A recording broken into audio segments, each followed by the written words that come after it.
I literally couldn't be the only one who noticed this. Whenever you ask a professional whether you should go to art school or not, it's always like they're dancing and fumbling around the question like, work on your portfolio, and that will shine for you. But also, art school is good for networking, blah blah blah, and other stuff that isn't definitive. And it makes sense because there's no definitive answer for it. There are people who are thriving that went to art school, and people that are thriving that never went to art school. It's like, what even is the correct answer? But anyway, I feel like I may be able to look at this unbiasedly since I've applied in the past, decided not to go, but always wondered about the what ifs. Plus, I have a bachelor's degree already and have been thrown out into the real world, so I can look at it from an outside perspective. There's copium inhaled on both sides, so I guess it's only fair to see the biggest points for and against. I'll lay out the info without any bias, and at the end, you can decide what's the most important thing for you. So yeah, let's start off with, I won't give you some listicle generated from a website or any junk like that. I just personally have certain things and thoughts like, man, if I went to art school, I probably would have learned X, Y, and Z by now. You know the feeling of trying to do something art related and knowing art school would have provided this valuable skill. So I'll just start off with having a great foundation. I kind of see it like how I see math class in a way, like where the teacher gets pissed off for you using the different method to get the correct answer. That's me every single time I draw, and it's true that there's no such thing as a right, wrong way to draw, but when you're dealing with working with a friend or a team or any of those types of people, and you ended up merging all your layers or doing something ridiculous or unorthodox, it just comes off like, yeah, I probably should have went to art school to learn how to do this the correct way. Also, the old adage, you need to know the rules in order to break them, is so true. One thing that I personally do that is odd is how I animate. I use both Flipaclip and Procreate, and yes, I know that dreams exist, but again, guys, I'm weird. Anyways, I use about 5 to 15 frames to animate, 30 at the maximum. That's right, all my animations use a maximum of a couple of drawings. I change the frame rate and use editing software just to get the timing right. And to be fair, it gives my animations a unique flavor that I enjoy. I always wondered why it took months and years for other people to animate a shot. Then I took Aaron Blaze's class and it all made sense. The way other people animate is by using several other frames, like a lot more than 30 frames. And it looks so buttery smooth and it makes sense. It makes me wonder sometimes if I went to art school, maybe my animations would look so, I don't know, flowy like water. I don't think flowy is a word, but alas, they look the way they look. I haven't been just breaking the rules, but whacking them over the head repeatedly. So yeah, it's weird because I like the way I animate, but some days I wonder, what if I did this the proper way? That kind of leads to my next point. Having access to equipment and software. Do I know how to use Flash? Barely. Do I know how to use Storyboard Pro? Nope. Toon Boom Harmony? Nope. Maya? Nope.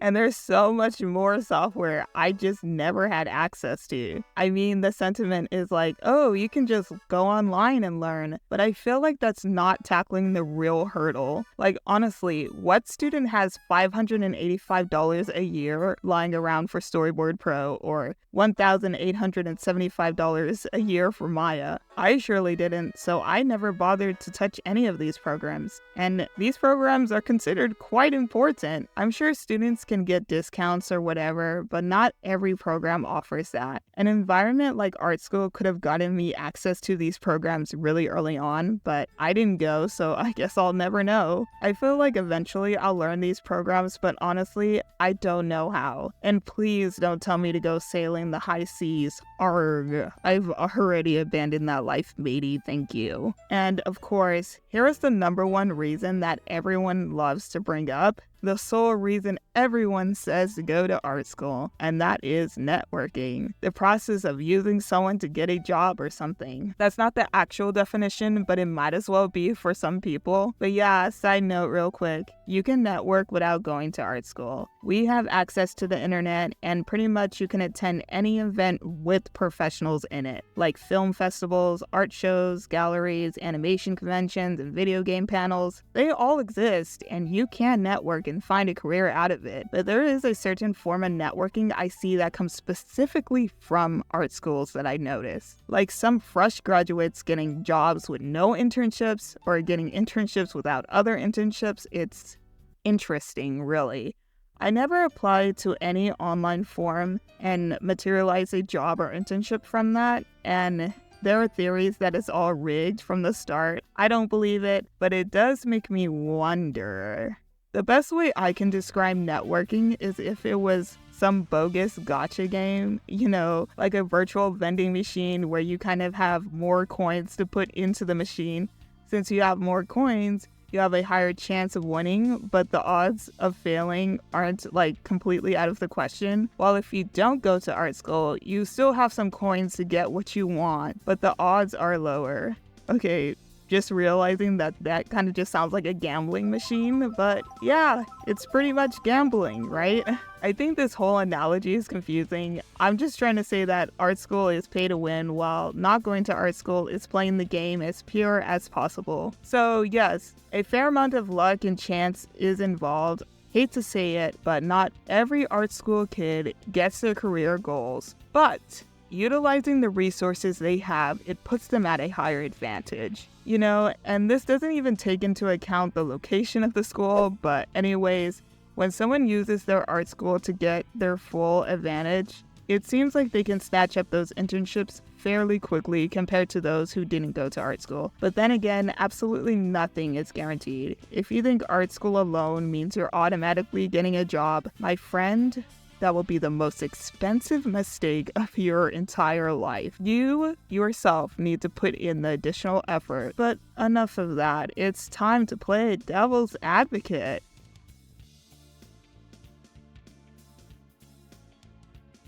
I believe this first point is an obvious one. It's the cost. It's expensive. I mean, that's what ultimately scared me off once I got a concept of money. And I say the concept of money because someone fresh out of high school with no bills or responsibilities or knowledge of the current state of the economy would manifest such strange ideas of money. And it's strange, really, because when I was 17 and 18, I had no concept of money and how relatively difficult it was to obtain in the real world. I saw the art school I wanted to go to. I saw that it cost 6 figures. I saw the job that I could potentially get after art school, and it was also 6 figures, and I assumed that the whole thing would just work itself out.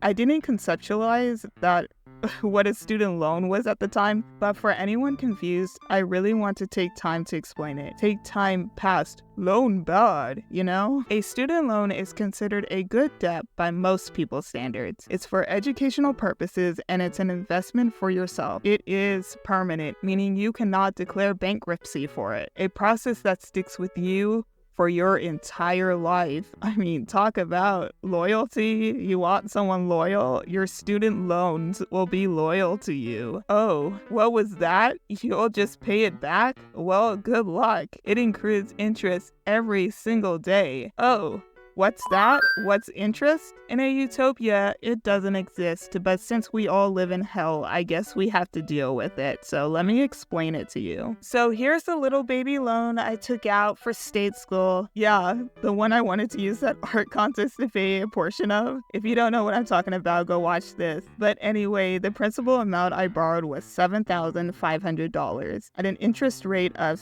3.73%. As you can see, in the span of a day owing this loan, they charged me $2.30. Yeah, a whole $2. I hope the government is eating well with that. But yeah, over time, daily, you have to pay the $7,500 back. Meanwhile, every day $2.30 is added. Now imagine with art school, the stakes are much higher. The loan is not $7,500, but $150,000. And the interest rate isn't 3%, but 6%. And that's kind of where the problem lies. I feel like this derailed a bit into student loans, but I need to whack you over the head with this because no one told me at 18, and chances are no one told you either. Do your research and really wonder if it's worth taking a lifelong debt for it. For some people, it was, but for me, I didn't have the guts to do it. Like, these people who take out these loans are the real gamblers. Like, oh my gosh. Like, at this day and age, I put taking out a 6-figure student loan in the same vein as like an NFT purchase or gambling at the casino. But again, that's just me. I'm a cheapskate. You do what you think you can handle. One thing that no one kind of talks about, but we all can acknowledge is like,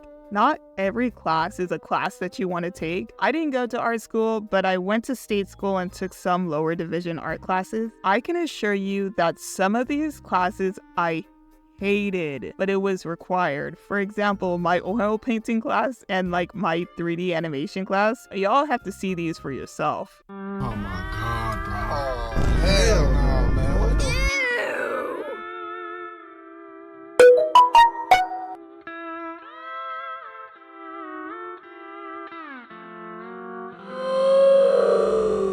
My heart wasn't in it. I did it fast to pass and then went back to drawing the things I liked. It wasn't that I couldn't do better, I just had zero passion for the medium, and it's kind of hard to do anything without passion. I knew it would be useless for my portfolio and a waste of my time, so you know what? I thought they said, hey, you need to specialize in something, not be the jack of all trades and the master of none. And I get it, it's the fundamentals. I don't care, I didn't want to do this. I couldn't be the only one who drew or painted what the professor wanted and then slowly put these drawings like in the trash can. Like, I get every skill and medium is important, yada yada, whatever, but when it's generally miserable and not useful for your life goals, it can quickly suck the life out of you. Next thing you know, you graduate with all A's and a portfolio that is kind of half-assed because you decided to draw them at 11:59 p.m. before the deadline. Some programs are more specialized, true, but I believe those are in the upper division category. Before that, you had to go and slog through those lower division classes, and they are hell. So many students I know have just thrown away their reels and portfolios and started from scratch because a lot of those drawings are just really bad. And I get it, you're just doing it for the A. The last thing that happened to me was just simply not being 100% sure what I wanted to be. So basically a career change. I think we all have this fantasy of what job we want and how that job would be. You know, the good old dreaming of labor, assuming it's one way and then it's not. I went from wanting to be like a storyboard artist to a background designer to a production assistant, like in the span of 5 months. Like, literally, this is what happened. I assumed that all cartoons were written and drawn by artists. I'm not joking, guys. And I was excited to do both. I took one storyboarding class in college. The professor threw a script on my desk and said to draw this, and I noped out of that potential profession. And it had me think, man, what if I spent all that money to go to art school just to realize, like, down the line that I wanted to be a production assistant? That's crazy, but that's also something to think of. No one has everything figured out at the age of 18, and I know I surely didn't. And it's really the time to experiment and grow, but sadly for most people who are deep within the sunk cost fallacy, there's no real way to experiment and grow, and then they kind of just get stuck choosing that one path. Hell, even after I graduate, I think and ponder sometimes if I should have chose a different major, but you know what? Time has already passed. Anyway, rundown on why you should go to art school: access to software, better networking opportunities, and an excellent foundation for your art skills. Why you shouldn't go,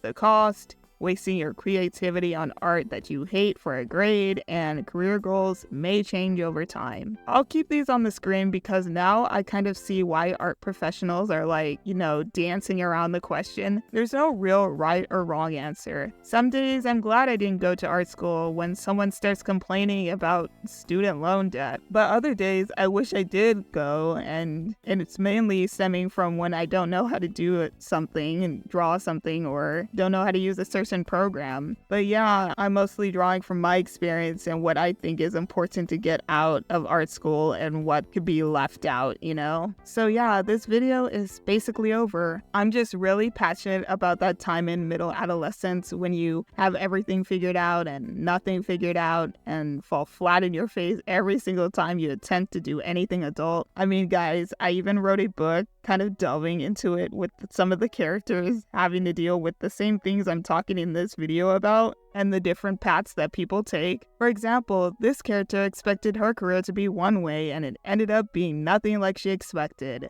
This character is completely indecisive and just waits for things to happen. This character takes massive risks to achieve her goals and wonders why she can never succeed. This character goes against the grain and doesn't care to be accepted. This character goes against the grain and wants to be accepted. This character is pressured by his family to be something he doesn't care to be. This one has the wrong motives for his career. And this one, he hates his job and he has to stay in it for financial reasons. So yay! Everyone in the middle to late adolescent struggle gang is represented here. And I like exploring these themes and these paths that people have to take during the ages of 15 through 25. So yeah, if you're curious about some of these characters, the link to the illustrated animated book is below. Oh, and comment below who you are in the adolescent struggle gang. Join my Discord, it's for artists and writers. Have fun creating today, and I'll see you guys later.